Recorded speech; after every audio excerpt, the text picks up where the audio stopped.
Ini Risa berikut. Nah, jadi sorry, saya baru sempat record ya, tapi anyway belum kemana-mana sih. Saya cuma mau menyampaikan persepsi ini bahwa share ini atau harga saham ya, ini share atau stok gitu ya, atau equity gitu ya, ini atau equity gitu, itu cerminan dari sebuah perusahaan itu ada tiga hal ini gitu kan. Laporan keuangannya, mungkin ada news tertentu atau ada corporate action tertentu. Nah, laporan keuangannya naik, newsnya pokoknya newsnya itu seharusnya positif lah buat dia gitu ya, naik. Terus kemudian ada corporate action yang harusnya membuat harga sahamnya naik. Nah, pertanyaannya kalau ini terjadi, entah mungkin bersamaan atau parsial atau masing-masing atau nggak ada news, nggak ada corporate action, tapi laporan keuangannya bagus, gitu ya? Atau laporan keuangannya belum rilis, tapi yang sudah rilis itu ada news duluan. Pokoknya anything lah terkait tiga hal ini. Pertanyaan kita, apakah ini otomatis membuat harga saham naik? Nah, gitu kan? Pertanyaan besarnya kan itu, ya kan? Apakah ini otomatis membuat harga saham naik? Gitu. Kalau otomatis membuat harga saham naik, itu memang enak sekali ya. Kita bisa menganalisa asal laporan keuangannya membaik, harga saham pasti naik saat itu. Nah, apakah itu jaminan terjadi? Ternyata kan enggak. Apalagi kondisi sekarang ini kan ternyata kan enggak ya. Kondisi sekarang ini ternyata ya harga komoditinya naik, gitu ya. Komoditi ini sekarang nih, laporan keuangannya jauh lebih bagus.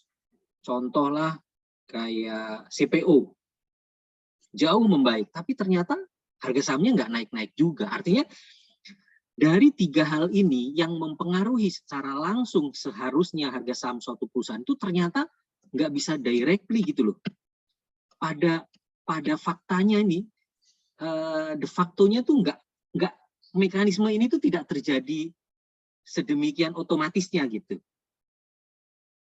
Ya. Apa yang lalu apa Mas AS yang terjadi itu apa gitu kan ya? Nah, yang terjadi adalah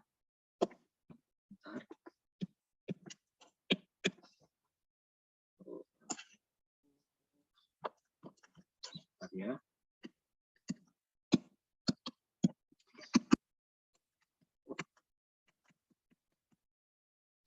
Oh, laptop saya nggak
Oke, sorry. Tadi sempat nge-freeze tuh. Sekarang sudah normal harusnya ya.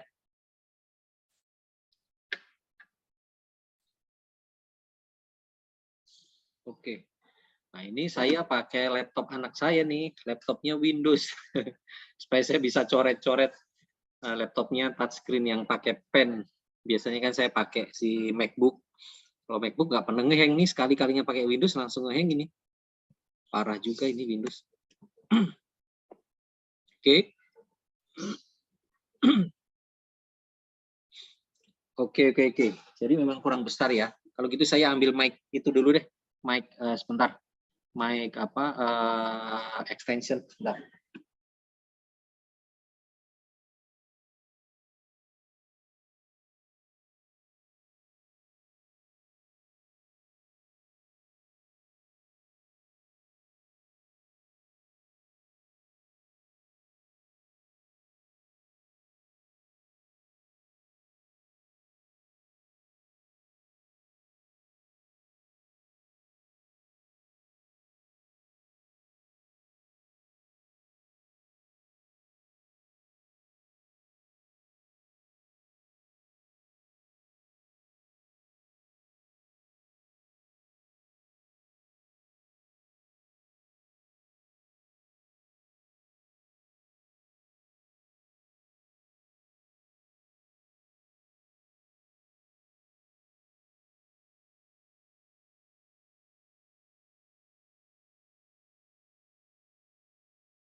Halo, gimana suaranya?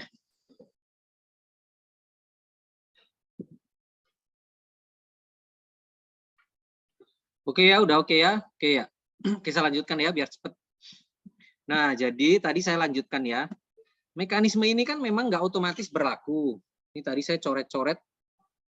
Jadi kecoret nih.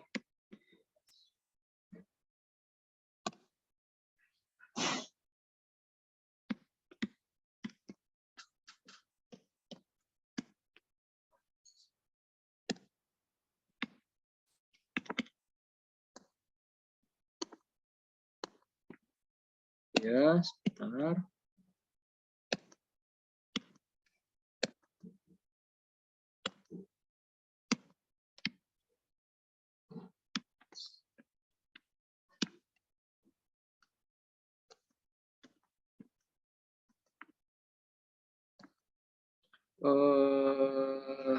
Note sebentar. Ini erase.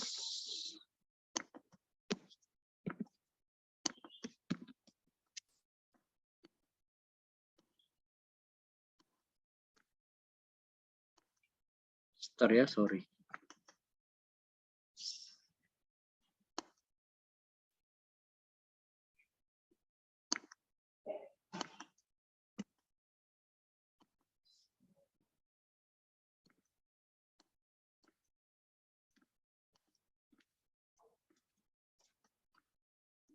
Wah, ini ada aneh nih, ada nggak bisa saya hapus.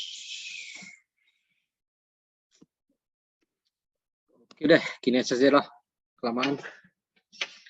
Nah, jadi yang terjadi pada akhirnya itu kan begini ya. Yang terjadi itu kan urut-urutannya. Ini ada satu perusahaan ya, ada sahamnya, lalu keluar laporan keuangannya naik gitu ya. Naik tinggi gitu ya. Baru ini translate-nya kemana? Translate-nya di sini kan ada investor ya. Sini ada investor, ada trader. Tradernya ya tukang copet segala macam lah ya.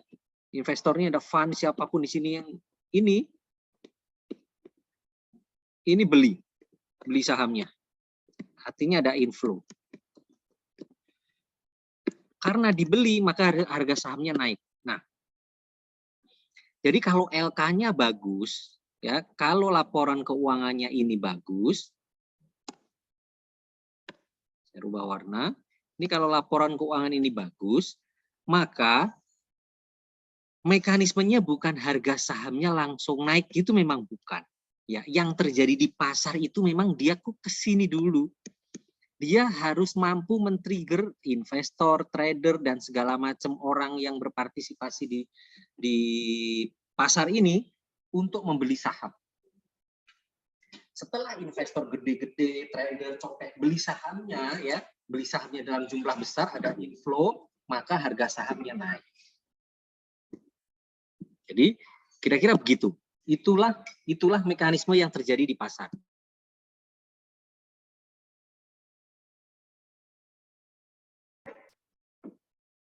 Nah, sama ada news, anything news yang positif, ada news positif. Sama, dia akan men-trigger ini untuk beli, rebutan beli, inflow, harga saham naik, gitu ya. Corporate action men-trigger ini, harga saham naik. So, jadi memang ada satu mekanisme yang ini nih, ada orang membeli saham. Nah, ini naik. Nah, ilmu bandarmologi itu ya, yang teman-teman belajar itu, siapapun belajar itu, mereka tidak mempelajari ini, teman-teman. Mereka tidak mempelajari 3 hal ini. Mereka nggak belajar ini. Bukan mereka tidak belajar ya. Apa ya? Mereka mengignore gitu loh. Mereka nggak mau menghiraukan ini. Mereka nggak terlalu peduli dengan LK. Mereka nggak terlalu peduli dengan news. Mereka nggak terlalu peduli dengan corporate action. Apalah itu. Menurut mereka itu nggak guna. Karena yang naik turunkan itu bukan LK. Bahasanya kan gitu ya. Yang naik turunkan saham itu bukan LK, bukan news, bukan corporate action. Tapi yang membuat harga saham naik itu adalah investor gede, trade gede. Kalau dia beli gede dan naikin, ya pasti naik. Itulah kenapa sering terjadi kontroversi yang teman-teman yang bandarmologi itu selalu bilang, oh, semua ini apa kata bandar. Mau LK bagus pun kalau bandar nggak mengizinkan naik, ya nggak naik. Nah, itu sebenarnya di sini. Nah, tapi kita sebagai orang-orang yang memang saya sendiri ya, saya pribadi lahir di Bursa Saham 2016 awal atau 2015 akhir. Saya baca banyak buku, kemudian kan Bursa Saham itu juga sebenarnya cabang keilmuan baku di ilmu ekonomi gitu ya. Dan hal-hal yang memang baku itu juga menyebutkan siapapun lah yang belajar ilmu investasi, fund manager, sampai ada title CFA segala macam itu juga belajar bahwa ya perusahaan itu yang dilihat ya kinerjanya, gitu kan gitu. News, corporate action itu ujungnya kan ke kinerja. Kira-kira kan yang lihat kinerjanya. Kalau kinerja bagus ya otomatis ini pasti akan tertrigger gitu loh. Kalau dia labanya gede banget naik 10 kali lipat, ya mosok sih nggak ada investor beli, kan begitu kan kira-kira. Makanya saya tetap belajarnya ini. Nah, tapi kalau orang bandarmologi, dia bilang LK nggak berpengaruh. Sebenarnya pengaruh. Orang itu men-trigger beli pasti ada triggernya. Cuman masalahnya triggernya apa gitu ya. Walaupun benar-benar nggak ada triggernya. Seperti para penggoreng teman-teman kita yang baru-baru ini ya. Yang dijuluki sultan-sultan yang tukang goreng ini kan memang dia cari saham yang nggak ada triggernya kan. Supaya kalau dia goreng tuh nggak ada yang ngikutin. Atau kalau dia goreng tuh orang-orang pada ragu karena lihat perusahaan boncos kok mau naik. Nah dia goreng lah itu. Itu hal lain ya. Itu hal lain. Tapi secara baku, inilah yang terjadi di market. Nah, teman-teman harus mengerti ini. Ya, harus mengerti ini. Nah, jadi saya analogikan misal begini. Misal ya, yang sering fluktuasi di kita itu kan apa sih, bawang merah gitu ya. Bawang merah. Yang bisa disimpan kan bawang merah ya. Kalau telur kan nggak bisa disimpan. Cabai rawit juga praktis sebenarnya nggak bisa disimpan. Yang barang yang bisa disimpan dan fluktuatif di Indonesia itu contohnya bawang merah. Bawang merah itu, kenapa bawang merah itu tiba-tiba bisa menjadi tinggi harganya gitu kan ya? Ya. Atau misal gini, orang-orang yang belajar bandarmologi, ya, atau saya dulu lah, saya orang yang fundamentalis, belajar trigger sebenarnya dari market itu, menganalisa bawang merah itu selalu menggunakan 3 ini. Nanti ditambah, mungkin di sini saya tambahin apa ya? Sini saya tambahin kondisi makro gitu ya, makroekonomi gitu ya. Nah, saya akan pelajari makroekonominya. Oh, bulan depan tuh ada Lebaran, ada musim begini, ada musim begini, sehingga orang tuh akan cenderung membeli bawang merah dalam jumlah besar. Kalau kalau bawang merah dibeli orang dalam jumlah besar, maka harganya naik, kan gitu ya. Nah, itu kalau orang frame analisisnya tuh ini. Tapi kalau bandarmologi ya, kalau teman-teman di bandarmologi, dia enggak. Ya. Dia enggak.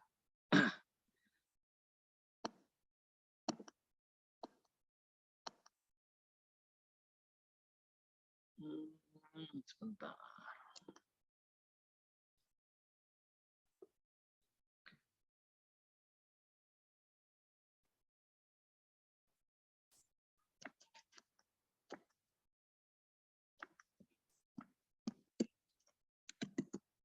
Bentar ya, ini saya kok ada aneh ya. Saya ngetik pakai drawing, tapi saya hapus kok nggak bisa.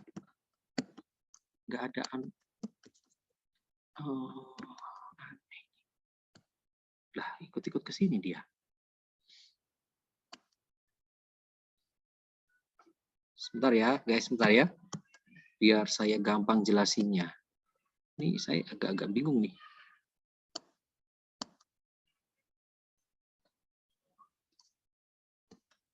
Nah, ini ngikut-ngikut ke sini nih. Oke, clear all. Nggak ada clear nih.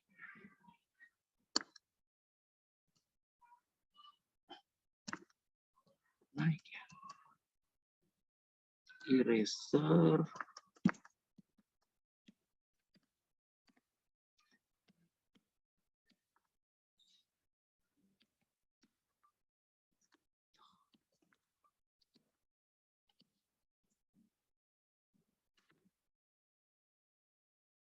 Bentar ya, ini saya close aja deh.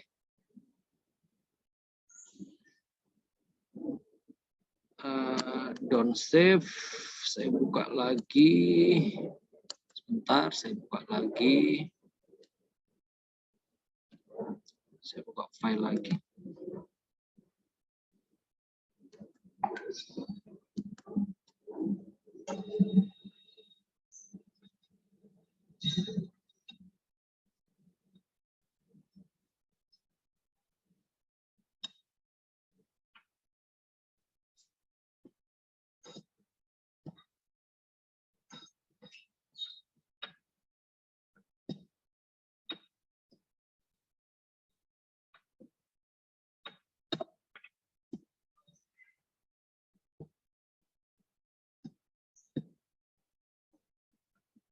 Ya, sebentar ya. Saya drawing.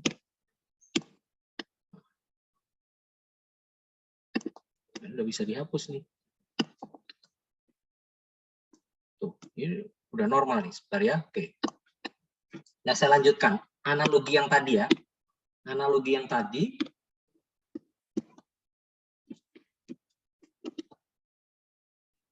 Ini misal bawang merah. Buat saya akan belajar itu makronya gimana gitu kan, terus stok bawang merah di petani bagaimana gitu ya, ya. Nah tapi buat teman-teman bandarmologi, dia tidak peduli ini. Dia yang peduli, dia mungkin di sini ada Pak Haji Rusdi misal gitu. Pak Haji Rusdi ini pemain bawang merah nih, dia nih bandarnya bawang merah lah, atau juragan bawang merah. Nah, lalu orang-orang yang belajar bandarmologi itu, dia punya akses nih, dia punya akses ke kantornya Pak Rusdi, atau dia kerja, atau dia sekretarisnya Pak Rusdi. Dia tahu, oh Pak Rusdi bulan ini mau borong bawang merah dalam jumlah besar. nggak peduli makronya gimana, nggak peduli stoknya gimana, pokoknya Pak Rusdi gede-gedean mau borong. Nah, orang-orang bandarmologi akan ngomong harga bawang merah akan naik, atau harga bawang merah akan turun, atau bagaimana. Dia bilang, oh enggak dong, nggak bisa naik makro gini. Nah, orang bandarmologi akan bilang, I don't give a shit Mas AS dengan makro, nggak ngaruh makro, mau makronya bagaimanapun, kalau si Haji Rusdi mau bikin naik, ya naik, Haji Rusdi mau bikin turun, ya turun, begitu. Nah, itu kira-kira apa analoginya gitu ya. Jadi teman-teman nih supaya tahu bahwa memang kalau laporan keuangan naik tuh harga saham memang tidak serta-merta naik, gitu kan ya. Nah, sekarang kita ke contoh real nih. Sekarang kita ke contoh real ya. Contoh real. Misalnya ini kayak CPO. CPO hari ini tuh harganya kayaknya udah 5.000 ringgit. Ringgit Malaysia ya, per ton ya. Kita contoh kasus sahamnya Ali. Teman-teman lihat kinerjanya Ali. Waktu CPO tuh harganya sekitar 2.600-an. LK-nya bagaimana? Lalu ya ini sudah ini semua ya. Sudah mendiskon semua ya. LK nih ya, masuk salesnya kan ada di LK ya. Salesnya gimana? Net profitnya gimana? Gitu kan ya. Cash flow-nya gimana? Dari harga CPO 2.600 dibanding dengan harga CPO 5.000 Malaysian ringgit per ton. Teman-teman lihat, ini bedanya jauh sekali nih. Setelah lihat LK-nya, teman-teman lihat harga sahamnya. Pada waktu di sini harga saham berapa? Pada waktu di sini harga saham berapa? Nah, kalau pakai teori yang baku ya, pakai teori yang baku, mestinya ya, pada saat harga 5.000, harga CPO 5.000, maka semuanya ini naik nih, salesnya akan naik tinggi. Ya. Ini sales akan naik tinggi, net profit naik tinggi, cash flow membaik. Intinya semua ukuran-ukuran dari sisi fundamental tuh nggak ada isu. Baik, ini teman-teman bisa dicek. Kita tidak perlu cek langsung dengan saya, nanti kelamaan. Tapi masalahnya, kenapa harga sahamnya Ali nggak naik-naik? Kan? Ini Ali ini hanya salah satu contoh. Selain Ali kan banyak ya. Ada coal, itu kan ya. Ada gas, ada Medco, ada PGN, misalkan. Macam-macam. Coal ini banyak sekali nih di sini ya. Dan lain sebagainya yang bisnis-bisnis yang memang yang berbasis komoditi. Semuanya laggard, ngelek lah. Artinya mekanisme tadi tuh jadi nggak berlaku ya. Laporan keuangan naik, translate-nya harga saham HS gitu ya naik. Ini menjadi nggak relevan sekarang kan gitu kan. Ini menjadi tidak relevan. Nah, padahal kan rumusnya kan begini ya. Rumusnya kan begini, harusnya kan begini. Walaupun mungkin oke, dalam jangka panjang ya. Nah, akhirnya sekarang teman-teman yang belajar bandarmologi itu makin menguatkan apa yang mereka yakini, bahwa harga saham itu sebenarnya tidak ada pengaruh sama sekali dengan kinerja. Ini tuh nggak ada korelasinya sama sekali. Padahal menurut saya tetap ada korelasinya, tapi korelasinya tuh tidak langsung. Korelasinya tuh ya tadi teman-teman, dia harus melalui mekanisme yang di sini ada investor itu. Investor, di sini ada trader, ya, siapapun itu, LK naik, investor menjadi tertarik menjadi beli sahamnya sehingga harga sahamnya naik. Nah, yang tidak terjadi itu sekarang ini. Inilah yang tidak terjadi. Ya, LK memang naik, tapi investor nggak beli, tradernya nggak beli. Akhirnya harga sahamnya juga nggak naik. Jadi pertanyaan yang sekarang mau kita jawab adalah, ya, pertanyaan apa namanya $1 juta gitu ya. Pertanyaan yang kalau kita jawab tuh rewardnya gede banget karena kita tahu problemnya apa, kita bisa cuan. Kenapa mereka tidak beli? Kenapa nggak ada inflow yang gede sekarang ini? Beda dengan tahun-tahun yang dulu tuh beda banget. Dengan tahun, apalagi dulu kita pesta komoditi itu 2010 sampai 2012. Wah, ini yang sudah main saham sebelum tahun ini ngerasain pesta ini banget. Maksud saya ya, tanpa merendahkan ya, maksudnya ini kita hanya sekedar evaluasi ya. Yang sudah main di bursa saham pada tahun sebelum tahun ini, misal 2007 gitu ya, tapi nggak cuan gede juga pada tahun ini, itu buat saya rugi banget. Karena itu pokoknya mekanisme langsung ini terjadi nih teman-teman nih. Ini sangat terjadi. LK naik tinggi, harga saham langsung naik tinggi. Di sini kan komoditi dulu kan, komoditinya naik, translate-nya LK naik, setelah LK naik harga saham naik. Ini terjadi banget dulu. Jadi mekanisme ini terjadi, investor semuanya beli. Ini kencang. Setelah itu ada lagi 2016, 2017. Ini juga kencang. Ini saya mengalami, dapat saya. Sekarang ini tidak terjadi. Ininya terjadi. Teman-teman kalau lihat YouTube saya awal-awal, kalau ingat ya, teman-teman ingat apa yang saya bahas tahun 2020 awal itu, ya, di YouTube saya 2020 awal-awal itu saya bilang, saya lupa bulan apa, bahwa komoditi itu akan pesta.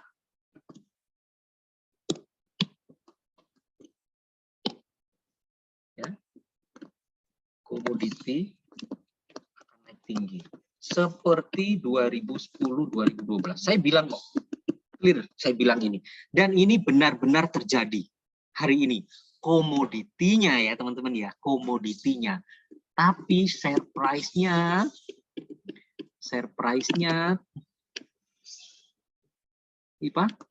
ini gagal, nggak terjadi. Tapi dulu kan saya belum tahu kalau bakal terjadi ini. Buat saya adalah saya analisa ini karena saya orang yang perhatikan fundamental. Jadi tugas saya bacain komoditi itu bakal naik atau bakal turun. Kalau komoditi turun, otomatis kinerja membaik dan harga saham naik tinggi kan gitu kan. Tapi masalahnya ternyata nggak terjadi. Saya analisa ini tuh karena pengalaman saya di 2016 sampai 2017. Karena itu saya cuan gede gitu loh. Sayang sekali tahun ini nggak terjadi. Nah, itulah yang hari ini sama-sama kita jawab. Kenapa CPO, ya, coal, gas nggak segera pesta. Sebenarnya kayak pulp itu juga loh teman-teman, naik tinggi loh. Kinerjanya Tekim itu mirip-mirip waktu Tekim 18.000 hari ini. Ya tapi semuanya lagar. Nah, ini why. Kenapa nggak terjadi hari ini? Kenapa nggak naik gitu? Nah, itu ya. Jadi teman-teman itu persepsi yang mau saya bangun supaya teman-teman juga oh ini loh yang terjadi. Oke, sekarang saya agak jam in jam out, lompat sana lompat sini pembahasan saya karena ada beberapa juga yang mau saya sampaikan. Oke, saya beberapa hari lalu ada dialog diskusi lah dengan fund asing lah, segede ya. Sebenarnya sudah saya sampaikan juga itu di apa namanya di channel ya, di channel, tapi coba mau saya sampaikan ulang gitu ya. Coba mau saya sampaikan ulang. Sorry, tulisan saya kan jelek ya, saya ketik aja kalau nggak.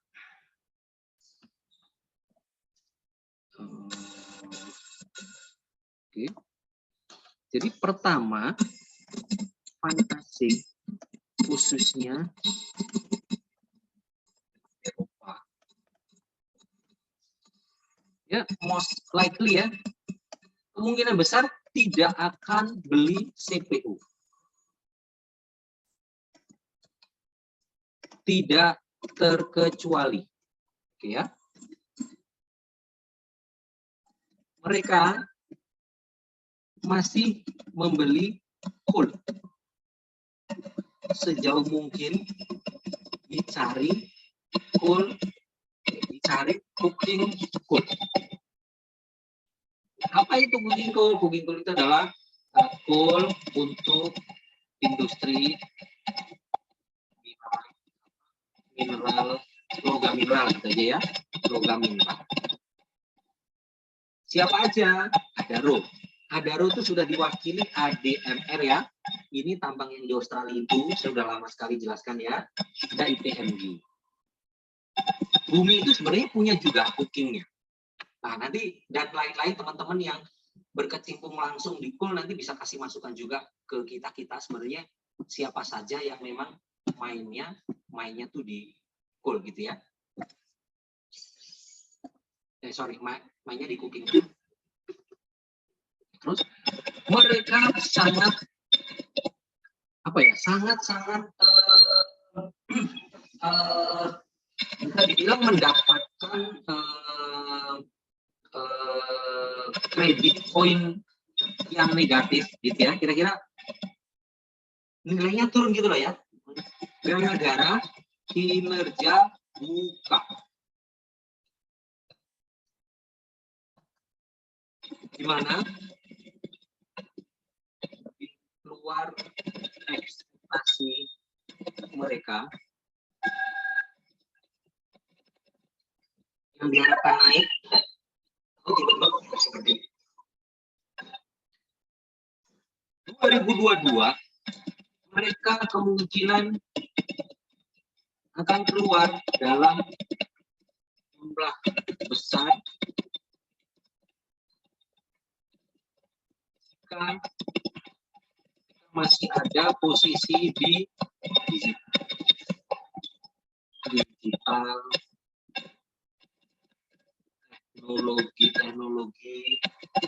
dan lain-lain yang itu.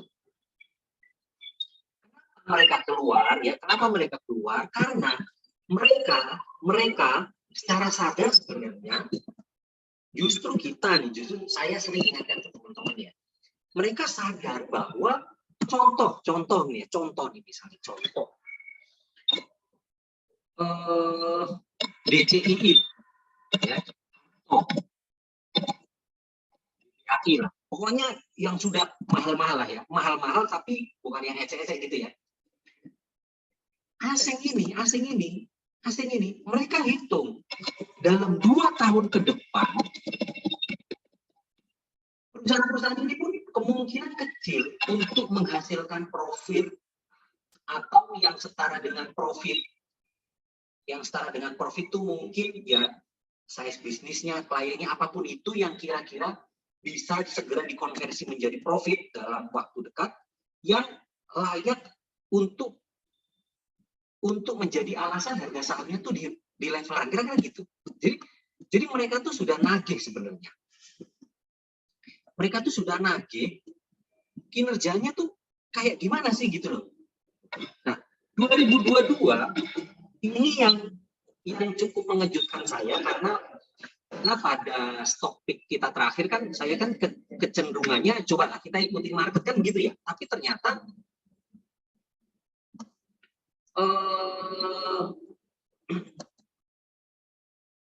Oke, suara dengung. Saya ini di lantai 3. Di lantai 3 terus ada pompa air di situ di depan tempat saya. Sebentar.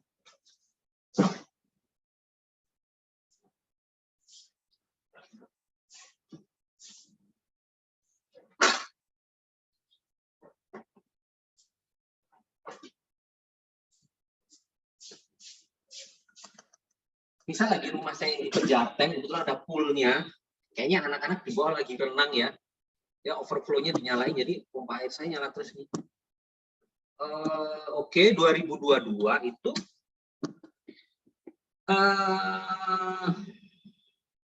ya yang saya bilang ya, fund asing khususnya Eropa itu mulai mencari saham yang valuasinya jauh lebih murah,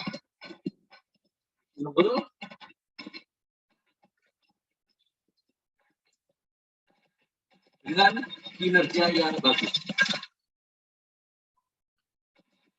Dividen yang Ya mereka bilang harus perusahaan dengan apa namanya, dengan yang mampu memberikan dividen lah, kira-kira begitu ya. Dividen yang memuaskan lah, kira-kira begitu. Ini event nih old ekonomi, tidak jadi masalah. Jadi kira-kira begitu. Nah, artinya untuk menjawab yang tadi tuh teman-teman, untuk menjawab yang tadi ya, menjawab kenapa selama ini tidak naik. Ya kan, kenapa selama ini tidak naik? Ternyata mungkin salah satu jawabannya ini.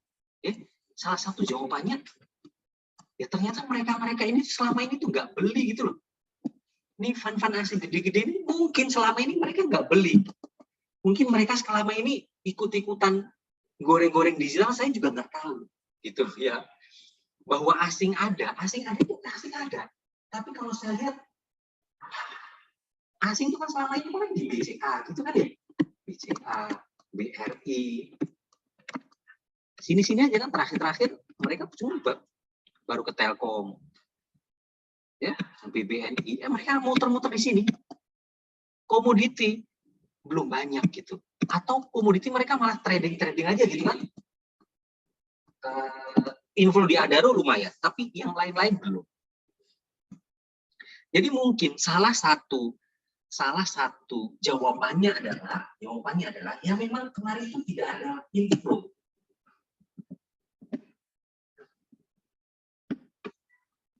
Ya, satu sini. Kenapa laga? Memang tidak ada inflow masif dari asing yang sebelumnya terjadi di 2010, lalu terjadi di 2016, 2017, gitu ya. Nah, ini jawaban nomor 1. Ini dari hasil ngobrol-ngobrol saya ini, saya simpulkan, oh memang mungkin kemarin mereka nggak beli, gitu loh ya. Ini dari hasil. Nah, lokalnya teman-teman, lokalnya. Ini sama, ini hasil-hasil diskusi dengan teman-teman segala macam. Lokalnya itu ya, entah bener enggak, menurut saya tuh sangat-sangat masuk akal.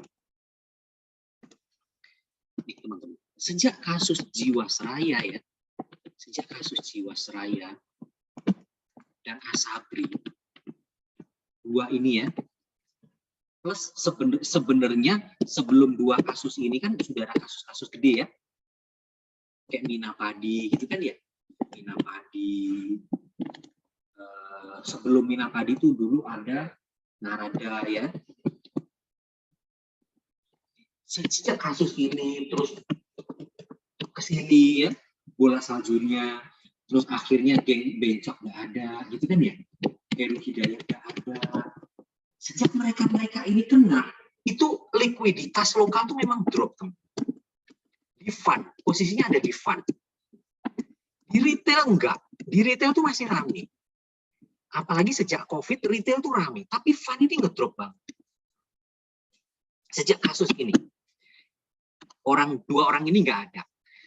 Teman-teman mesti ingat, saat dua orang ini nggak ada, itu jaringan-jaringan mereka ya yang biasanya ngeramein ini jaringan fund ini juga tiarap semua ini. Ini tiarap ya, mereka ini tiarap. Efeknya Jiwasraya dan Asabri, efeknya saya kasih tahu teman-teman. Itu Menteri Keuangan dan OJK tuh makin ketat sekali dia. Dibatasin ini dibatasin, beli saham dibatasin. Oh, kalau masuk saham dibatasin sekian. Kalau masuk saham, maka sahamnya maksimal harus sekian. Saham yang dibeli harus ini, nggak boleh keluar dari ini. Jadi makin ketat itu, makin menurunkan likuiditas juga. Ini tuh pengaruh teman-teman ternyata. Karena kenapa? Di market itu kan ada fund, ada retail. Retail ini nggak ada lah, investor jangka panjang nggak ada, bullshit. Ini data dari teman-teman saya. Retail tuh nggak ada yang jangka panjang katanya. Nggak ada Mas AS retail jangka panjang. Retail jangka panjang tuh cuma Pak LKH doang katanya. Copet semua isinya retail kita itu. Bilang begitu. Artinya kalau copet semua, ini ya nggak bisa naikin saham model mode kayak CPO, Cool, Pesta mode 2010 tuh nggak bisa karena isinya copet. Yang bisa tuh memang fund ini, fund plus asing. Nah, fund ini likuiditasnya jeblok sejak kasus-kasus ini. Kasus ini tuh berantai teman-teman, kemana-mana. Orang yang tadinya aktif begini, fund entah apa gitu, gara-gara bencok kena, ini kena, mungkin jaringan financing dia jadi nggak berani, segala macam, pokoknya ngedrop semua. Ini efek nih, efek ya, ini efek. Ini kan asing ya. Lokal, itu likuiditasnya tuh udah drop jauh nih, sejak kasus Suraya dan Asari. Tidak terjadi untuk itu.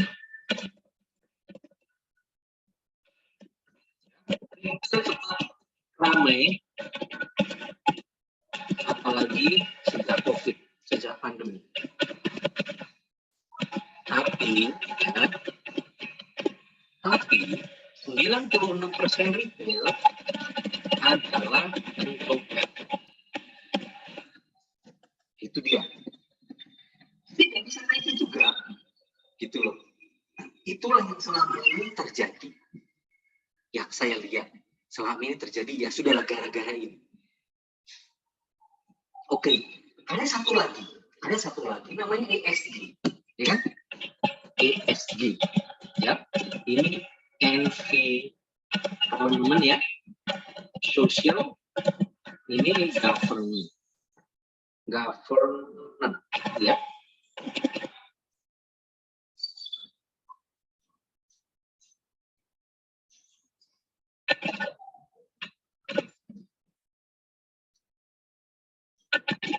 Nah, ini pengaruh.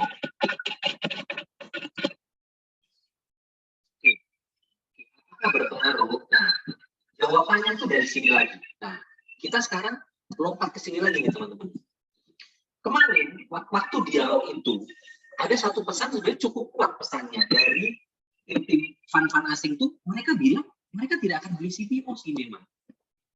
Kita tuh tidak akan beli CPO lagi. Alasannya apa? Alasannya tuh ESG juga. Alasannya ESG. Lalu coal ini juga dia bilang sejauh mungkin kita beli coal tuh yang cooking coal, yang thermal coal kita enggak. Dia kan coal itu kan isinya cooking coal sama thermal coal ya, teman-teman nih, khususnya nih yang PPT kalau full screen saya nggak bisa coret-coret nih kayaknya nih.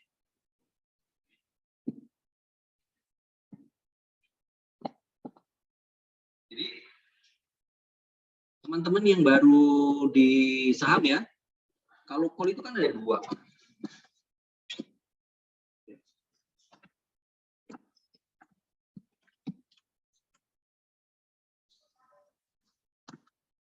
Ya, itu kan cook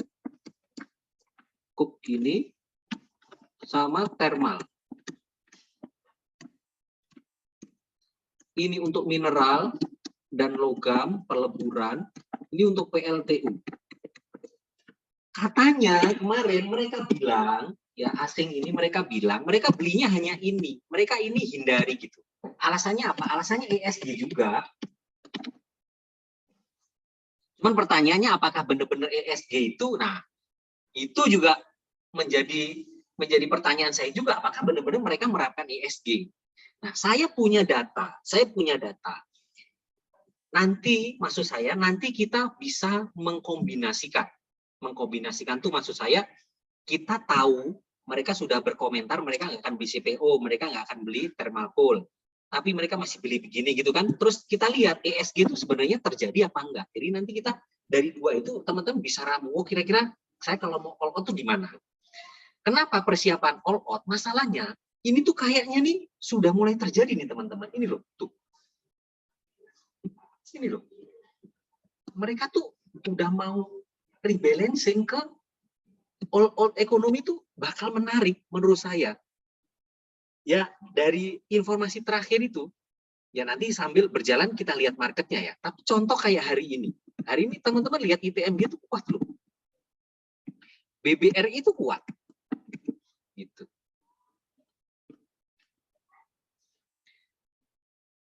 Ini sudah dimulai sejak kapan ya? Sejak Inco kan pernah naik tinggi ya. Inco naik, habis itu koreksi 2 hari itu tipis-tipis.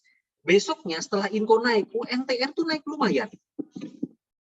Setelah UNTR, besoknya BBCA naik gede. Nah, setelah BBCA tuh hari ini. Saya lihat kok trennya kok mulai gitu loh ya. Jadi saya juga nggak mau teman-teman ketinggalan. Paling nggak ini hal-hal begini sudah saya sampaikan ya. Nanti teman-teman tinggal ramu sendiri. Oke, sekarang masalah ESG ya. Sekarang masalah ESG. Teman-teman saya kasih data nih. Ini saya punya data. Nah, ini ya.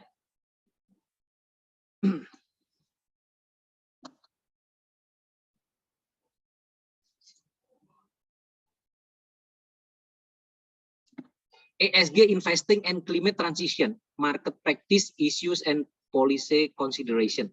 Ini punya OECD, ini paper terbitan dari OECD, jadi bukan tulisan saya, bukan saya nyari yang materi ngasal gitu ya, pokoknya yang saya cari itu dokumen yang paper, yang ada sumbernya, yang valid. OECD ini organisasi nih, for Economic Cooperation and Development, teman-teman bisa searching aja, googling aja OECD itu siapa saja isinya. Intinya paper ini dia membahas situasi yang sedang ramai belakangan ini terkait dengan ESG. Gitu.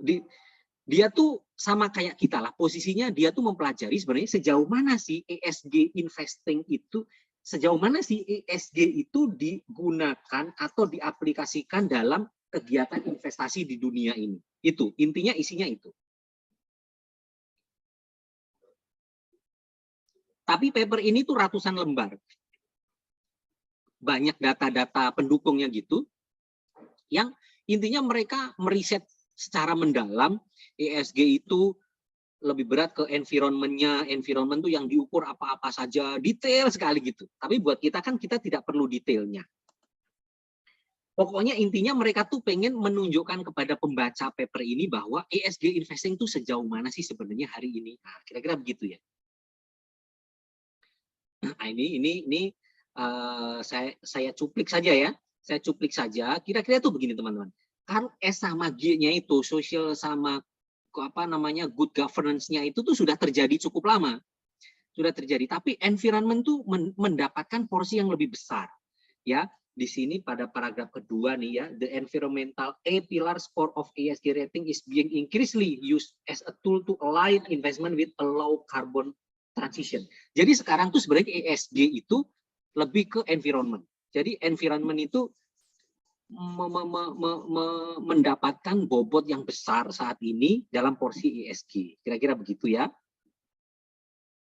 Nah, prosesnya ESG itu, pokoknya kira-kira teman-teman, mereka itu melakukan valuasi, ya, valuasi. Salah satunya ini nih, yang digunakan salah satunya nih teman-teman. Mereka, ya, sorry sebentar, ya, nih, mereka dependen nggak dengan fossil fuel, ya, mereka mengalami ketergantungan nggak dengan fossil fuel atau kegiatannya terkait dengan fossil fuel apa enggak, gitu ya, dibandingkan dengan yang low carbon ekonomis. Kalau perusahaan itu sangat tergantung atau sangat terkait atau berkaitan atau usahanya di situ, maka valuasinya dikurangi sama dia. Maksudnya ya lembaga rating, ya fund, ya siapapun yang terlibat dalam kegiatan di bursa saham itu disebut sebagai dia. Maksud saya kata ganti dia tuh yaitu orang-orang itu. Ini dalam frame ESG ya, maksud saya ini dalam frame ESG, artinya kalau perusahaan-perusahaan yang berbasis fossil fuel dependent, artinya mereka nanti akan reduce valuation, turunin valuasinya. Sebaliknya, kalau perusahaan itu low carbon economies, nggak tergantung dengan fossil fuel, bisnisnya nggak ada kaitannya dengan itu sama sekali, misal gitu ya, misal dia butuh energi pun energi bisa menggunakan energi bersih di luar fossil fuel, itu ideal banget dan mereka akan increase valuation. Artinya valuasinya dinaikkan. Ujungnya kalau valuasi turun itu kan pesan kan, pesan ke klien mereka, pesan ke grupnya mereka, pesan ke kelompoknya mereka bahwa oh ini valuasinya turun loh, sudah kita turunkan, gak usah beli ya karena valuasinya turun kan gitu kan ya. Oh ini loh valuasinya naik nih yang ini bagus nih low carbon, valuasinya kita baguskan, belilah gitu. Jadi kira-kira begitu, ya. Nah, jadi ESG itu kira-kira seperti itu. Nah, sekarang valuasi ini tuh sudah terjadi, Artinya perusahaan-perusahaan rating dunia itu sudah melakukan valuasi berdasarkan ESG. Contoh Bloomberg sudah lakukan, MSCI sudah lakukan ya, MSCI. Kemudian kayak Refinitiv di luar negeri ya, di Amerika sudah lakukan. Nah, OECD ini menggunakan sampel, contoh itu adalah saham-saham di indeks S&P 500. Indeks S&P 500 itu di Wall Street, ada 500 saham terbaik yang di-share, yang difilter oleh lembaga S&P itu, kemudian dijadikan indeks, namanya S&P 500. Itu indeksnya terbuka tuh, siapa saja teman-teman bisa lihat, dan itu sudah ada valuasinya. Tapi aneh, ini lihat. Ini kalau teman-teman yang belajar ekonomi, belajar statistik gitu ya, belajar ekonometrik, tahu bahwa sebaran datanya nih bukan sebaran data normal, ini sebaran data nggak normal gitu, karena dia nyebar sekali. Kalau sebaran data normal itu kan, di pojok sini ya, ini ya, seret gitu ya. Atau kalau menggunakan gambarnya kan begini. Nah ya, dia tuh akan lebih banyak tuh di tengah-tengah. Yang kecil sekali dengan gede sekali itu dikit. Nah, tapi ini tuh aneh. Contoh misal begini ya. Nih. Jadi OECD tuh melihat sebenarnya skornya, valuasinya ini nih, valuasinya diturunin, dinaikkan itu sudah baku apa belum sih? Sudah dijalankan apa belum sih gitu. Nah, ini mereka tuh sudah plotting kayak gini. Kita tinggal pakai aja. OECD bilang bahwa nih there is a lack of correlation. Nah, ini ya. Dia bilang tuh ada lag ternyata. Nah, kan? Dari ESG score di antara pada rating provider leader ya. Jadi dari rating provider yang memang besar-besar ya, ini Bloomberg, MSCI, ada 3 nih sama Refinitiv. Ini cara bacanya gini teman, cara bacanya ya. Ini satu satu titik-titik ini satu emiten.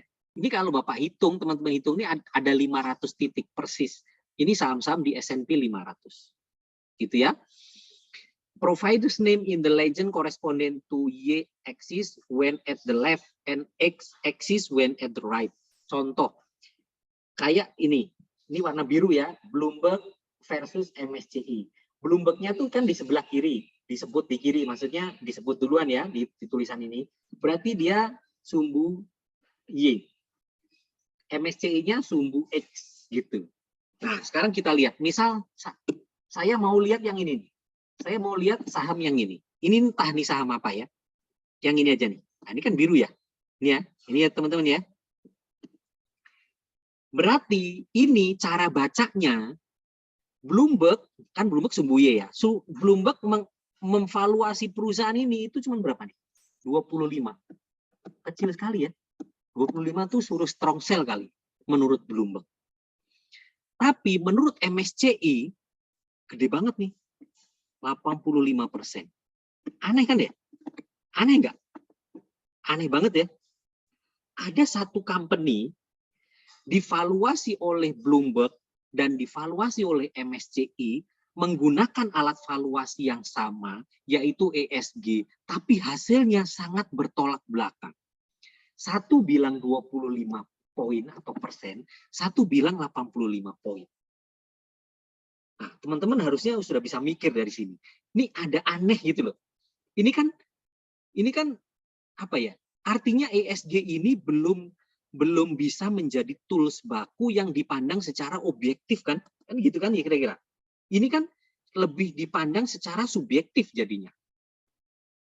Contoh makanan yang enak sajalah. Warung Padang adalah. Warung Padang itu kalau dia emang enak beneran, itu kalau dari 100 orang ditanya, ya pasti 85%-nya bilang enak. Artinya semua orang tuh rata-rata bilang enak. Yang bilang nggak enak pasti sedikit.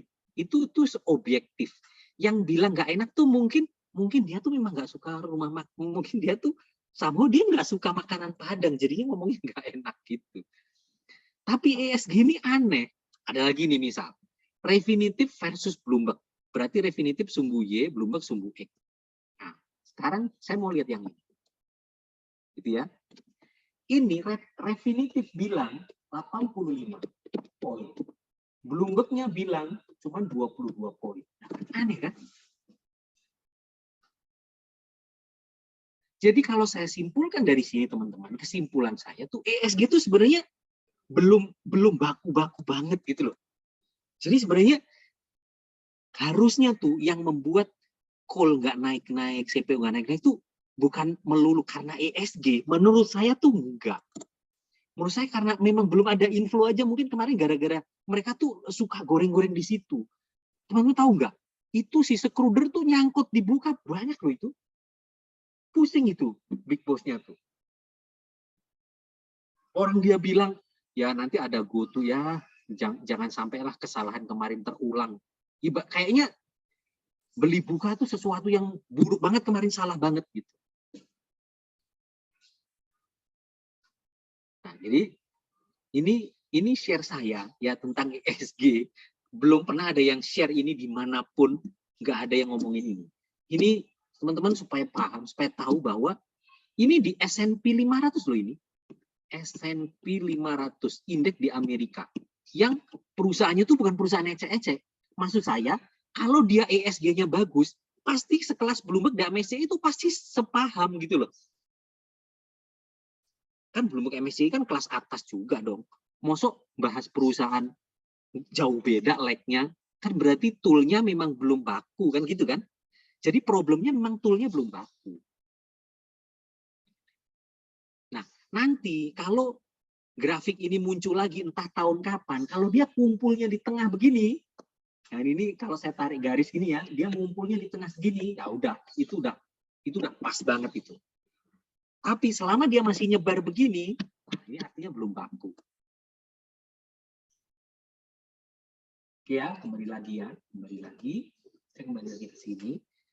Apakah berpengaruh? Nah, kalau hasil tadi, dokumen tadi, kok menurut saya ya pengaruh, tapi belum signifikan, itu aja.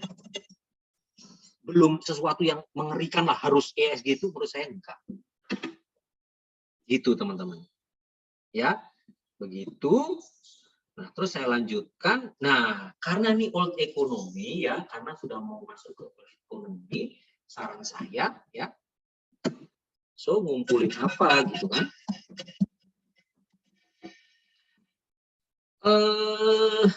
Sebenarnya di Stockpick udah ada ya, Stockpick sudah ada. Menurut saya kok BBRI ini masih topik ya untuk defensif. Saya suka sekali dengan BBRI.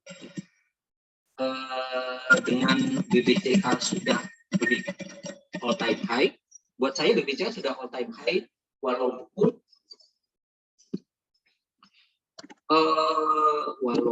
apa ya? Kalau kita lihat chart itu dia pernah 8.000, tapi 8.000-nya itu sedo aja. Harian, daily harian itu sedo, dia sentuh tapi penutupan nggak sampai 8.000. Harga kemarin sebelum hari ini koreksi itu menurut saya all time high. Menurut saya BBRI ini gerak menuju high. Level around 4.800, 5.000 itu menurut saya ini segera bisa segera ke sini lah. Buat saya BBRI. Gitu. Nah kan sekarang kan topik-topiknya mereka ini ya, topik-topiknya asing ini kan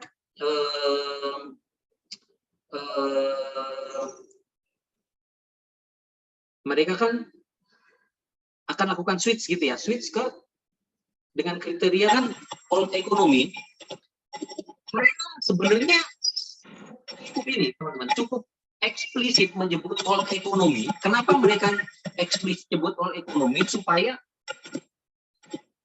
pada diskusi itu supaya semua tuh bisa tangkap bahwa yang di luar all ekonomi itu yang digital gitu loh. Jadi mereka pengen mendikotomikan secara jelas. Makanya mereka sebutnya all ekonomi.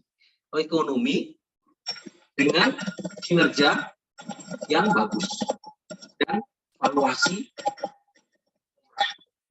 plus dividen yang memuaskan. Ini teman-teman cari yang sudah ada di topik kita kan ITMG,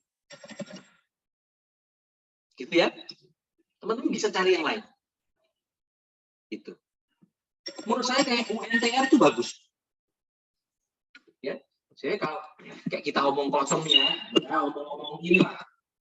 Bisa nih, walaupun ini hari ini tidak terjadi, tapi saya sih tetap berharap bisa terjadi walaupun nggak semeriah dulu.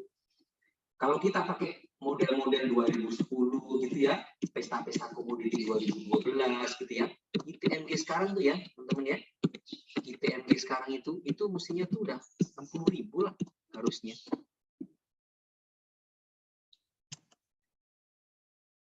Dengan kinerja sekarang tuh ya, UNTR itu ya 40.000 lah, udah bisa. Begitu, beneran ini. Ya kayak LSIP itu ya harusnya udah 1.600 lah, sampai 1.800.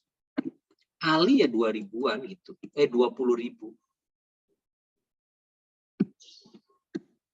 Ya emang segini. Ini 2016 juga nggak jauh beda kok, kenceng juga kok. Bisa kayak gini. Harusnya tuh segini gitu loh. Cuman kan masalahnya ini tuh tidak terjadi. Jadi kita sudah bahas ya kenapa tidak terjadi. Sekarang asing mulai mau masuk ke sini. Mudah-mudahan mereka konsisten dan beneran ke sini. Lalu kalau ke sini apakah bisa ke sana? Ya itu mudah-mudahan kira-kira begitu ya. Sekarang cari nih ekonomi, kinerja yang bagus, valuasi murah plus dividen yang memuaskan, kira-kira siapa. PTBA, ya PTBA ini merem harusnya 5.000 sangat layak lah. Sangat layak. Gitu. Kira-kira begitu. Apalagi sekarang dulu 2016 itu tuh masih ada konstruksi teman-teman, masih ada konstruksi. Artinya kalau ada inflow itu tuh split gitu loh. Sekarang kan konstruksi kan belum ada yang kinerjanya bagus kan. Konstruksi itu menurut saya tuh belum masuk ke kriteria ini. Jadi kalau asing tuh mau switching, konstruksi itu belum masuk ke kriteria ini. Jadi itu sebenarnya memudahkan kita. Pertama, mempersempit kita memfilter yang mana-mana masuk. Yang kedua, inflow-nya kan menjadi lebih kuat kan. Misal mau ada inflow 5 triliun. Kalau ada 3 sektor kan dibagi 3 kan. Nah kalau ini udah nggak perform, ini nggak perform, yang perform tinggal komoditi ya sudah. Semuanya masuk komoditi, makin kencang. Gitu. Nah, mereka akan switch. Jadi buat saya mudah-mudahan sih menarik. Sebenarnya teman-teman saham apa lagi teman-teman bisa cari. Terus strateginya ini nanti sesi terakhir di luar ini saya akan kasih bocoran beberapa insight baru, tapi yang saya sampaikan ini lebih ke outlook kita plus pola-pola pikir ya, cara-cara berpikir, cara-cara ini akan saya berikan di sini. ITMG itu sebentar ya, saya sambil buka ini. Saya sambil buka browser.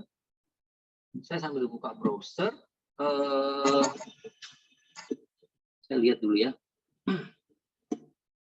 Ini di layar PowerPoint atau ini ya, atau browser ya? Oke, PowerPoint ya. Sebentar. Saya ini dulu ya, saya login dulu sebentar.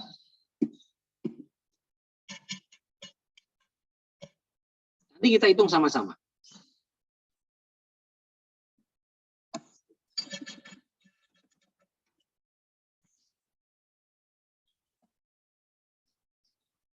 Oke, ini ITMG sebentar ya. Saya kasih ininya. Saya share dulu.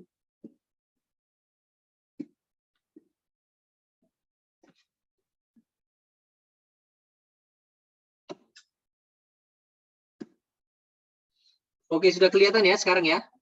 ITMG ya.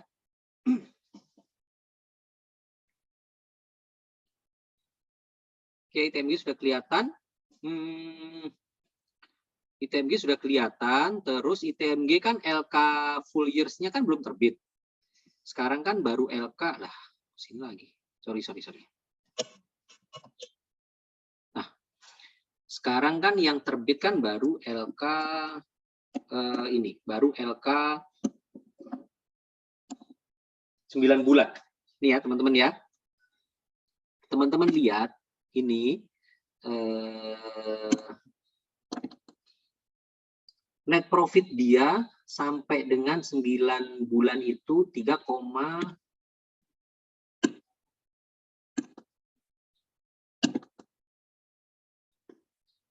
ya 3,8 triliun ya. 3,8 triliun. Terus ini teman-teman, ini adalah tertinggi sepanjang sejarah ya. Tertinggi. Dibanding tahun-tahun sebelumnya juga sudah tertinggi memang. Hari ini tertinggi sepanjang sejarah. Ya. Terus uang cash dia juga tertinggi sepanjang sejarah sebenarnya. Uang cashnya. Ya. Kenapa kita perlu cek uang cash? Karena uang cash tuh dividen tuh acuannya uang cash. Jadi dividen tuh acuannya dua sebenarnya. Net profit sama uang cash. Net profit saya nggak cukup. Kenapa? Karena dividen tuh kan bagi-bagi duit. Net profitnya tebel, tapi cash flow-nya negatif. Ya nggak bisa bagi dividen. Apanya mau dibagi, orang nggak ada duitnya.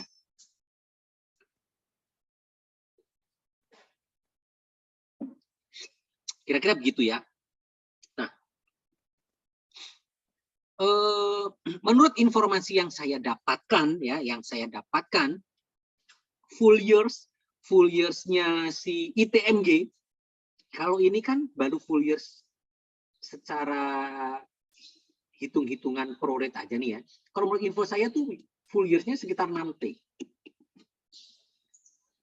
Dengan uang cash itu sekitar bisa sampai 8T atau 8,5T.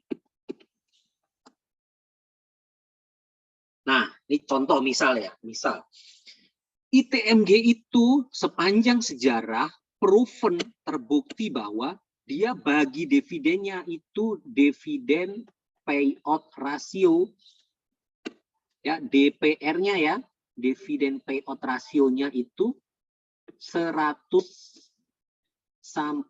bisa sampai 109%. Apa itu DPR? DPR atau dividen payout ratio itu adalah rasio seberapa besar net profit ini akan dikeluarkan, jadi teman-teman. Jadi dari total net profit ini berapa sih yang akan dibagikan tuh berapa? Itu namanya DPR atau dividen payout ratio. Nih. Kalau 100% artinya misal nanti 6 triliun gitu ya net profitnya ya. Ya 6 triliun ini dibagi buat dividen semua. Itu namanya DPR.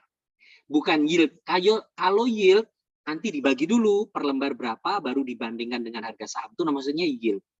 Kalau DPR itu berapa besar dari harga dari total net profit itu dibagikan.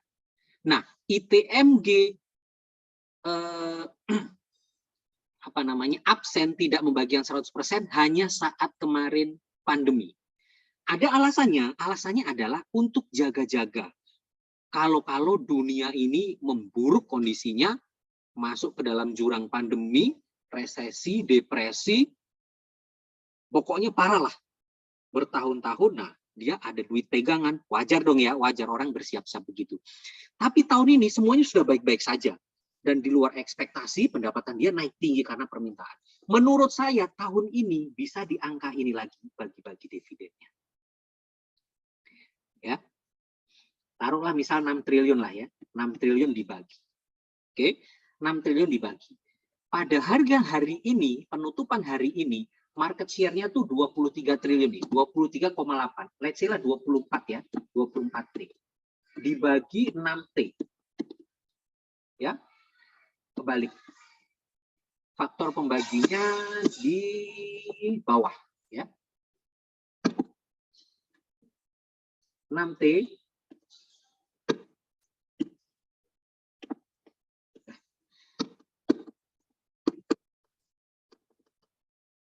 Aduh.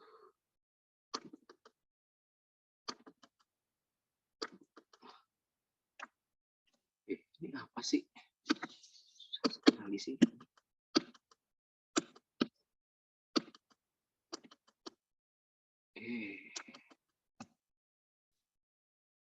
Sorry teman-teman.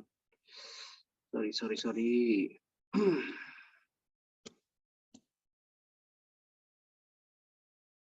Mana tadi? Yuk, hilang. Sorry ya.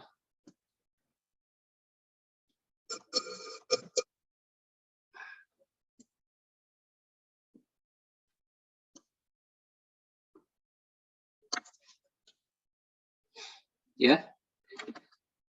Saya ulangi lagi. Tadi mana tadi? Sebentar ya.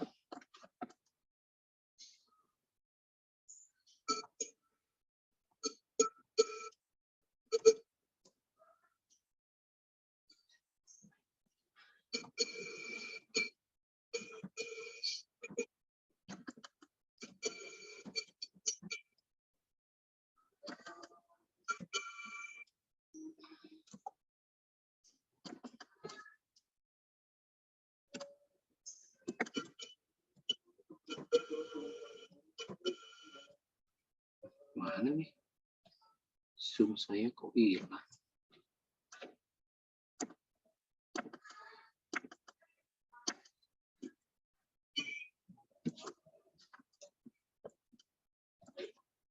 Ini dia.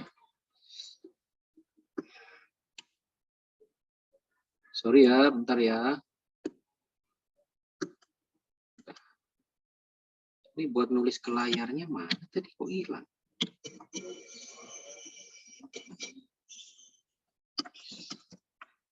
Nah, saya pakai PowerPoint aja lah. Saya pakai PowerPoint lagi ya.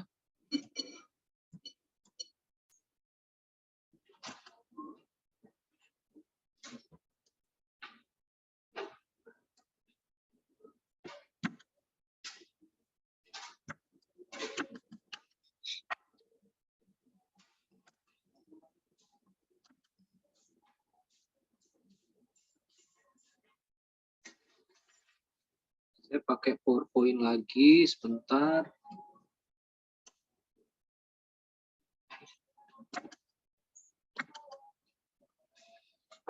Nah, ini kan tadi kan 6 ya.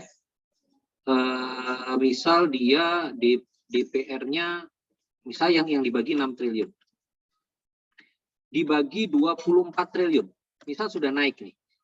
Market cap-nya sudah naik 24 triliun.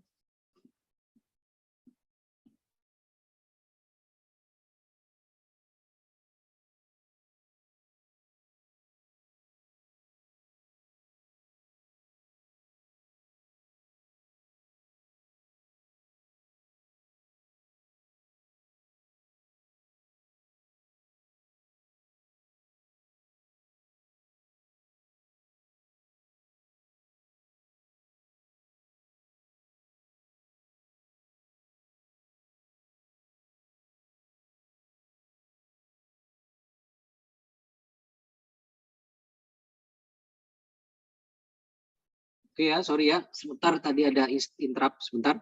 Nah, ini misal 6T dibagi 20. Ini berapa? Seperempat ya? 25%. Bener ya?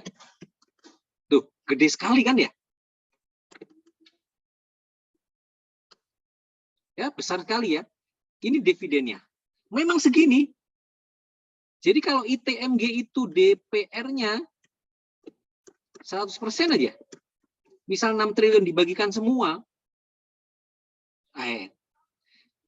Tadi kan uang cashnya sekitar 8,5. Oke, cukup. 8,5 T cukup. Dia kalau mau bagi 6 triliun cukup. Misal induknya di Thailand sono mau naik semuanya cukup duitnya. Dapatnya 25%. Kalau harga sahamnya nggak naik, harga sahamnya masih 21.000, dapatnya 25%. Per lembarnya berapa? Per lembarnya tinggal dibagi aja nih. Nah, ini kan tinggal dibagi 4 aja nih kan. Kira-kira 21.000 ini dibagi 4. Ya sekitar 5.000 lah per lembarnya. Bisa segini.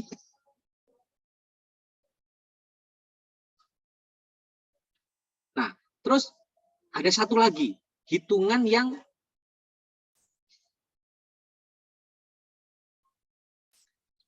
sorry.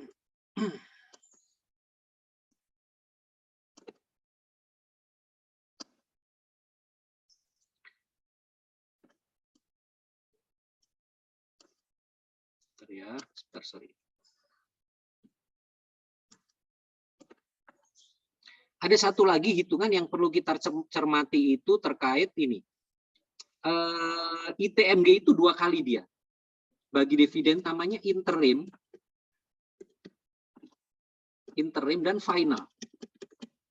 Interim itu biasanya November atau Oktober, final tuh nanti biasanya April. Nah, interim ini sudah. Jadi teman-teman yang ini itu harus dikurangi dengan yang interim kemarin. Akhir tahun kemarin kan ITMG bagi dividen tuh per lembar berapa? Itu saya lupa. Nanti ini tinggal dikurangi aja. Kira-kira begitu cara hitungnya. Dan dividennya besar sekali. Pertanyaannya, Mas Yes, apakah mungkin dividen sebesar itu? Menurut saya kalau DPR 100% mungkin saja ini dibagiin semua. Tapi apakah yieldnya menjadi 25%? Ini yang kita belum tahu. Kenapa? Bisa saja begini.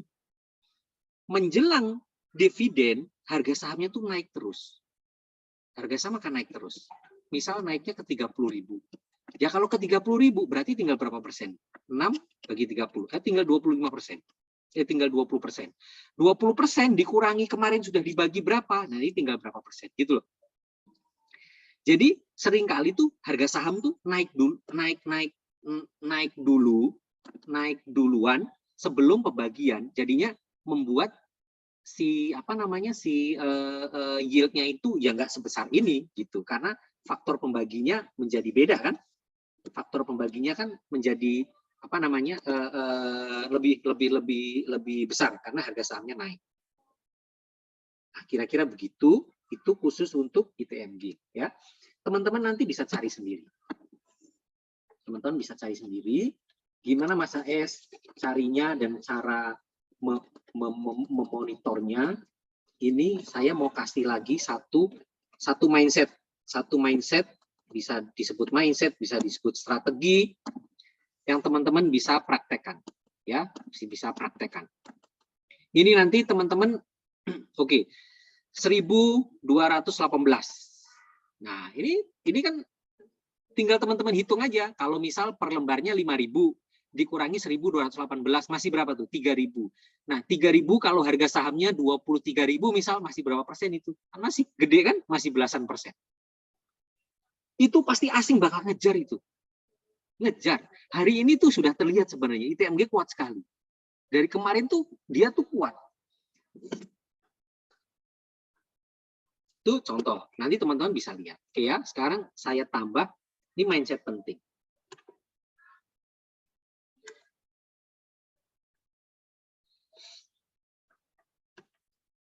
Ini sebenarnya menjawab juga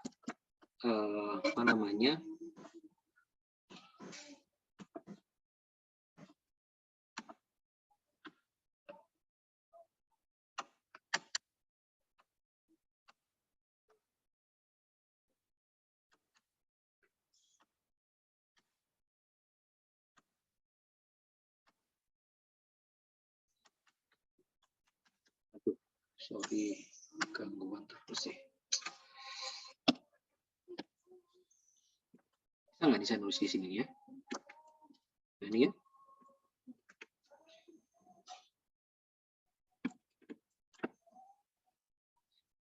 Ada yang sebut apa ya? Cat gitu ya? Atau market ya? Cat, discount, everything.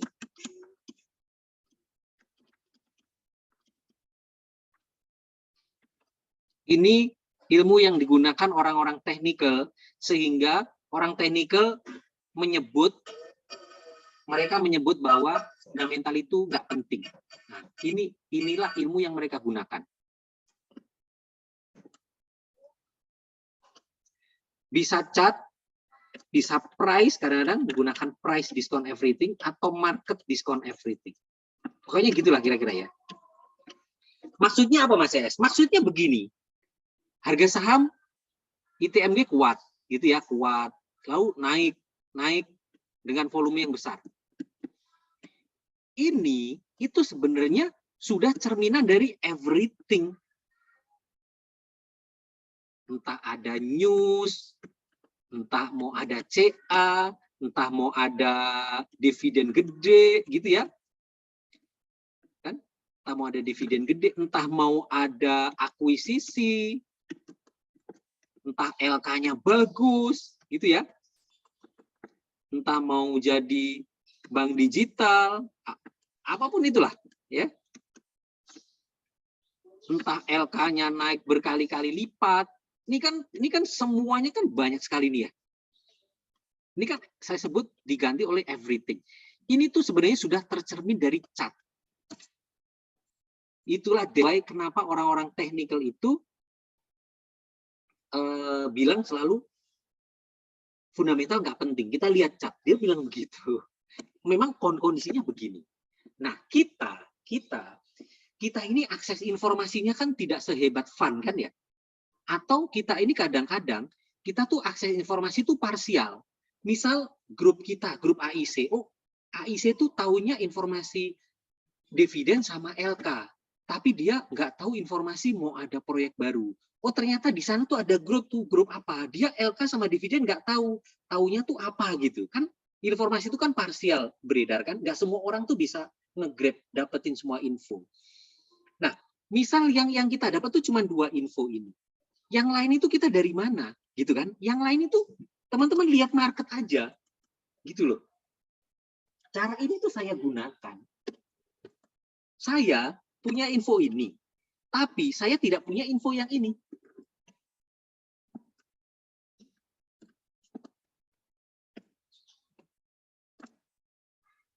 Nah, gimana cara saya supaya saya dapat info yang ini, yang bawah?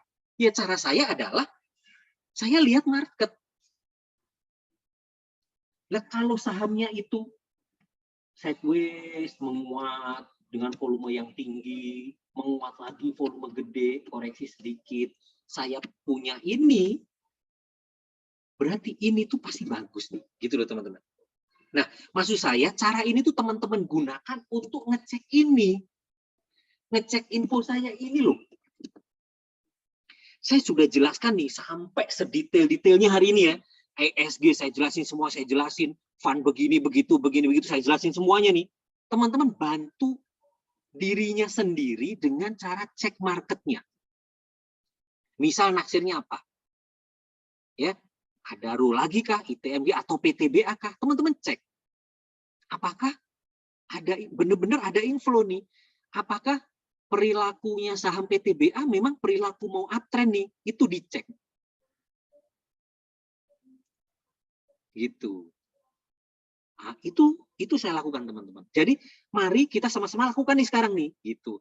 Pokoknya nanti saya akan analisis ulang, saya akan screening ulang. Kalau ada yang kira-kira bagus, saya akan langsung update di Stockpick. Nanti langsung saya kasih di channel. Kira-kira begitu. Nah, teman-teman lakukan sendiri. Tapi informasi ini jangan sampai di-ignore. Ini tuh orang-orang yang punya dana kelolaan ratusan triliun nih, yang ngomong ini. Jadi rasanya ini tuh bukan ocehan semata lah. Ini pasti ada sesuatu. Maksudnya potensi untuk terjadi tuh sangat mungkin gitu. Nah, cara ngeceknya gimana? Lihat marketnya. Itu. Saya lihat LK, saya lihat dividen, saya bantu hitung-hitung hal-hal itu ya. Nah, teman-teman lihat di marketnya masing-masing. Sama-sama belajar. Jadi teman-teman juga maju.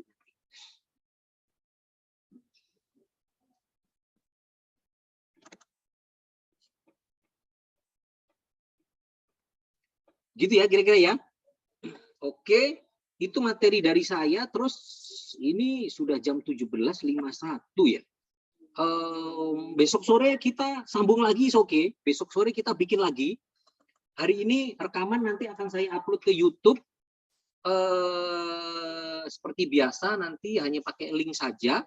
Tapi maghrib tuh di tempat saya tuh masih sekitar 20 menit lagi. Saya tambahin satu lagi deh.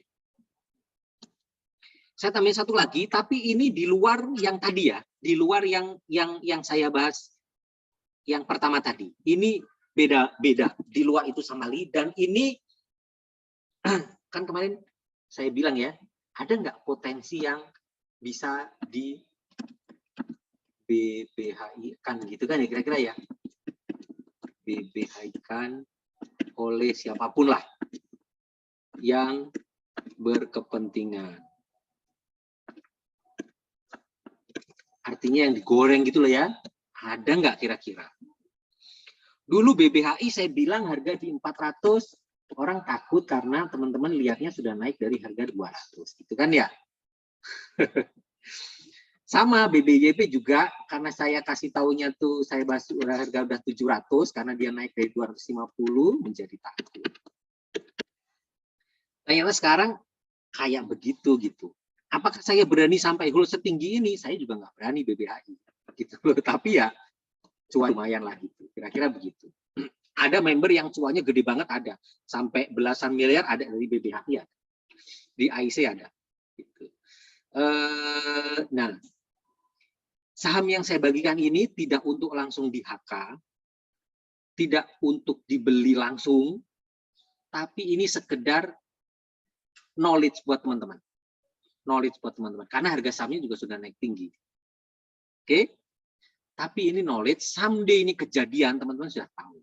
Atau someday tiba-tiba menguat, teman-teman kalau mau beli, teman-teman tahu story-nya seperti apa. Oke, sahamnya tuh ini, CMPP. Atau AirAsia.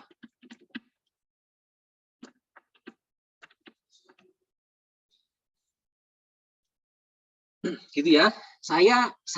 Saya cepetin karena saya tuh cerita begini mestinya sejam, tapi ini karena waktunya sempit sekali ya. Gini deh ya, CMPP itu teman-teman, isinya itu ada PT AirAsia Indonesia. AirAsia Indonesia. Ya. Dulu dia backdoor, dia tidak IPO, dia backdoor. CMPP ini dulu dibeli selongsongnya saja, lalu PT AirAsia Indonesia itu dimasukkan ke sini melalui RI. Ya, RI-nya backdoor. Bisnis airline-nya tidak bagus, kena pandemi segala macam, minus terus, LK-nya minus terus, akhirnya equity hari ini minus. Ya, equity-nya minus. Terus akhir-akhir ini harga sahamnya naik. Gitu ya. Nah, info yang saya dapatkan, entah ini akurasinya seberapa besar, ada dua hal. Entah ini nanti, pertama, pemilik CMPP, pemegang saham pengendalinya AirAsia Holding ya, itu mau RI supaya ekuitasnya nggak minus. RI-nya tuh di harga atas, sekitar 800 sampai 1000. Jadi harga saham sebelum RI itu di atas 1500-an. Nih. Dan akan ditambah bisnis yang lebih bagus dari AirAsia. Infonya cuma begini saja. Lalu ada info kedua. Info kedua ya, next page ya. Info kedua tuh begini, garis besarnya gini. Ini CMPP. Ini CMPP. Saya kasih warna yang beda ya.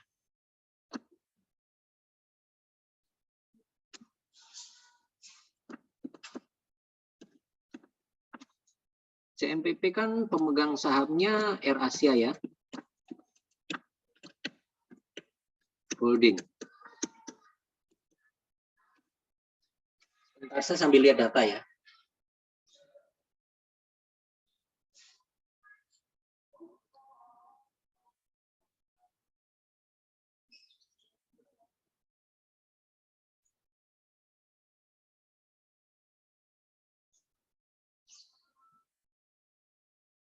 Bentar.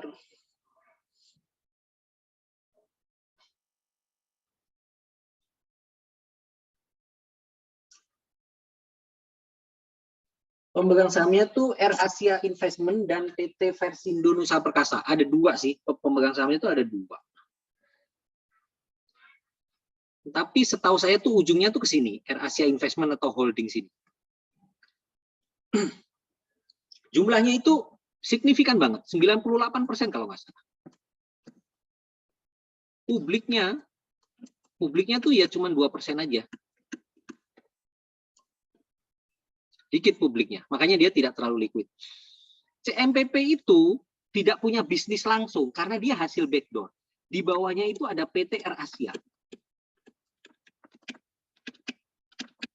Jadi ini nih ya kayak induk juga nih sebenarnya, bisa jadi mini holding juga. Cuman isinya baru PT Air Asia. Infonya nih teman-teman, katanya gitu ya, menurut gosip yang terpercaya nih biasanya, ini kan berdarah-darah nih, ya kan? Ini kan berdarah-darah. Ada info ke saya, nanti akan ada perusahaan di Indonesia. Dia pesaingnya Gojek, pesaingnya Grab.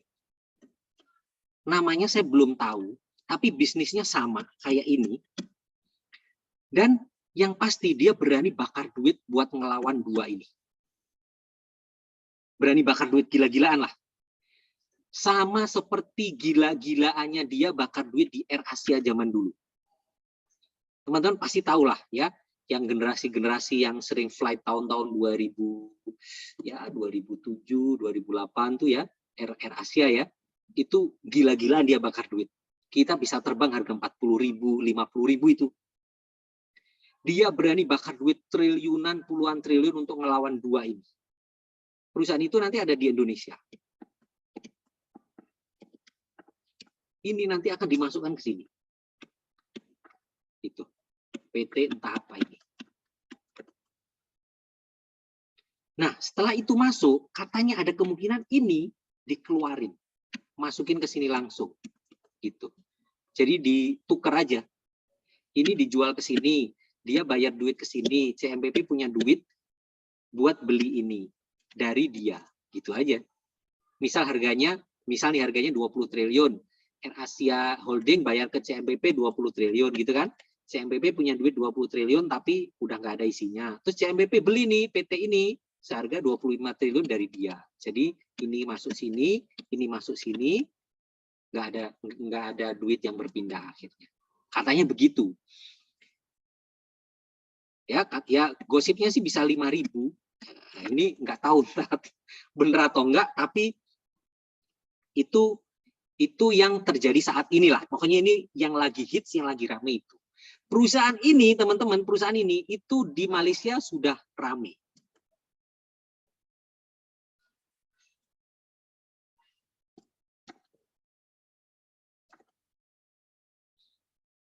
Oh, PPT belum muncul. So, belum muncul.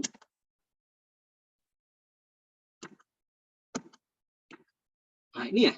Oke, sebentar ya. Oke, gambarnya. Gambarnya sebentar saya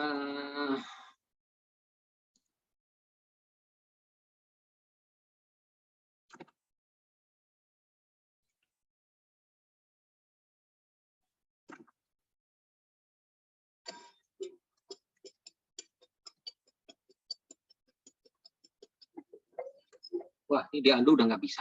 Tadi saya sampai mana ya kira-kira ya?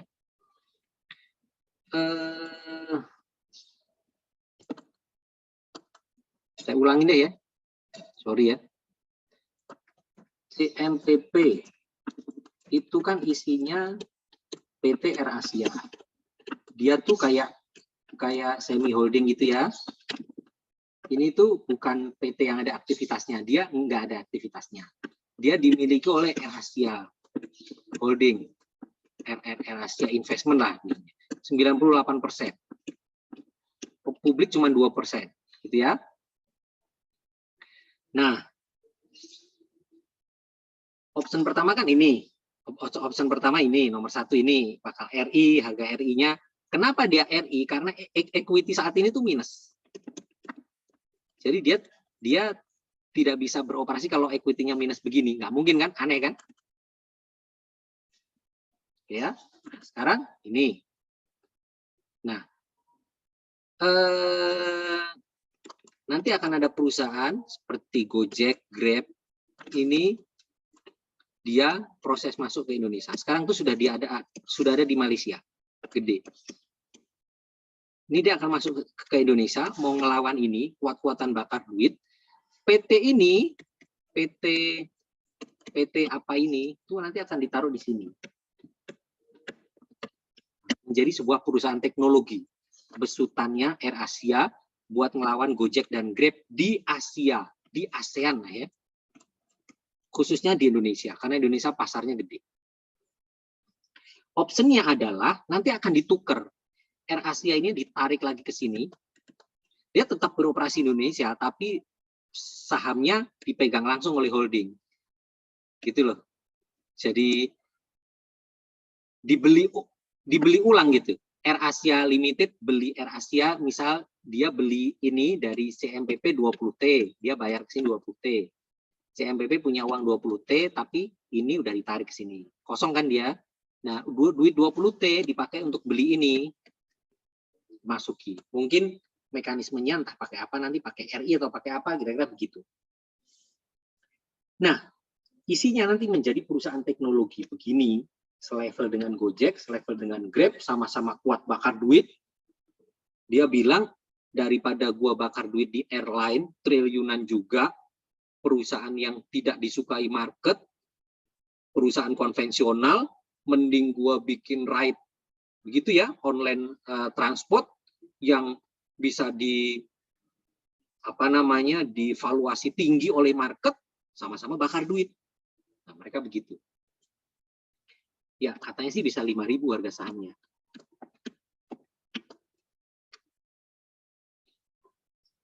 Gimana Mas saya cara ngeceknya? Lagi-lagi lihat marketnya aja. Lihat marketnya aja pokoknya gitu sambil lihat. Yang model begini nih tidak ada orang di dunia ini yang tahu informasi ini seakurat apa enggak kecuali bosnya AirAsia sendiri. Dah, selain dia nggak ada lagi. Kan ini kan plan yang sewaktu-waktu bisa dibatalkan atau sewaktu-waktu bisa dilakukan kan? Suka-suka mereka kan? Kita kan hanya lihat aja. Tapi yang paling bisa kita lihat ya chartnya aja, price-nya aja yang ada di market gitu loh. Nah, itu satu saja dulu CMPP, mumpung harganya masih koreksi. Tadi saya mau ngebit, lupa, udah sampai tutup market, udah ARB, udah belum dapat barang juga saya. Gitu. Saya lihat besok. Ya, mudah-mudahan ya kalau makin diskon kan makin enak dong. Karena kan ini juga harga sahamnya cenderung udah naiknya udah tinggi kan ini. Ini kan CMPP itu udah naik dari harga berapa tuh? Dari harga 200-an kalau nggak salah. Udah tinggi sekali naiknya. Udah arah berkali-kali, tapi memang karena publiknya cuma 2% ya nggak liquid juga gitu loh. Gitu teman-teman ya, itu dari saya ya, sudah maghrib, itu sharingnya, kita pelan-pelan saja, materinya banyak, tapi akan kita berikan lebih rutin supaya teman-teman juga bisa dicerna, bisa dipelajari dengan pelan-pelan juga, supaya ada hasilnya lah. Oke, kira-kira begitu teman-teman. Terima kasih. Kita sampai ketemu besok. Mudah-mudahan, pokoknya besok siang saya info lah jadi atau enggaknya. Pokoknya kalau saya nggak ada acara, kita diskusi saja sejam, sore begini, nanti saya update lagi. Mungkin besok dari selain CMPP ini masih ada beberapa saham, nanti saya sampaikan. Oke, begitu. Nanti kita ketemu diskusi lagi di Telegram ya. Terima kasih. Selamat sore. Sukses selalu. Sehat semuanya. Assalamualaikum warahmatullahi wabarakatuh.